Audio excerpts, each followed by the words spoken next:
నమస్తే అందరికీ. రాష్ట్రంలో ఎస్సీల పైన దాడులు జరుగుతున్నాయి, దెబ్బలు తింటున్నారు, ఇబ్బందులు గురవుతున్నారు అంటే ఇది పూర్తిగా రాజకీయంగా బలపడిన కొన్ని సామాజిక వర్గాలు చేసే తప్పిదాలు ఇవన్నీ.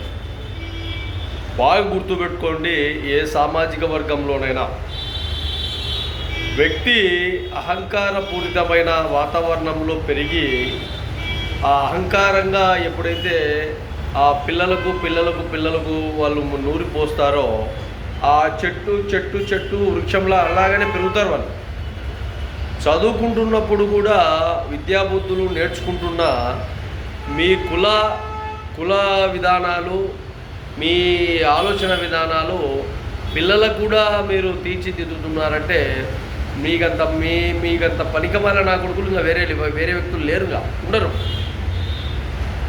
విద్యాబుద్ధులు నేర్చుకుంటున్నా కూడా ఇంకా సొసైటీలో కులాలను ఇబ్బందులు గురి చేసే విధంగా చాలా వరకు వాళ్ళ పైన దాడులు చేసే విధంగా ఎంతవరకు ఇవన్నీ హీనమైన గాథలు బాధలు డైలీ ప్రతిరోజు.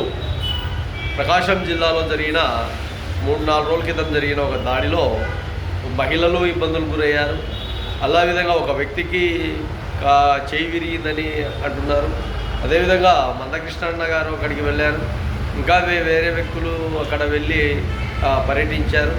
కలెక్టర్ గారు స్పందించారు, ఎస్పీ గారు స్పందించారు. ఈ విషయంలో రాజకీయ కోణాలు ఎక్కువైపోయి వాళ్ళకి ఎవరు దిక్కుండారులే, వాళ్ళకి ఎవరు ఉండారులే, మీ ఇష్టం వచ్చినట్టు దాడులు చేయండి అనే ప్రోత్సాహము బాగా ఏర్పాటైపోయింది రాజకీయంగా. బాగా గుర్తుపెట్టుకోండి, ఈ నాయకులే కాదు, దాడులు చేసే వ్యక్తులే కాదు, ఎక్కడైతే ఇబ్బందులు గురయ్యి సమస్యాత్మకంగా హాస్పిటళ్ళల్లో ఉన్నారో వీళ్ళకు కూడా తెలియజేస్తున్నాం. బాగా తిరుగుబాటు లేకపోతే, మీలో తిరుగుబాటు లేకపోయి ఐక్యత లేకపోతే దాదాపు ఇబ్బందికరంగానే వాతావరణాలు ఉంటాయి. బాగా గుర్తుపెట్టుకోండి, ఎక్కడైనా ఎవడైనా ఎక్కడ ఏ సమస్యంగా ఇబ్బందులకు గురి చేసినా కూడా తిరుగుబాటు అనేది ముఖ్య లక్ష్యంగా ఉండాలి.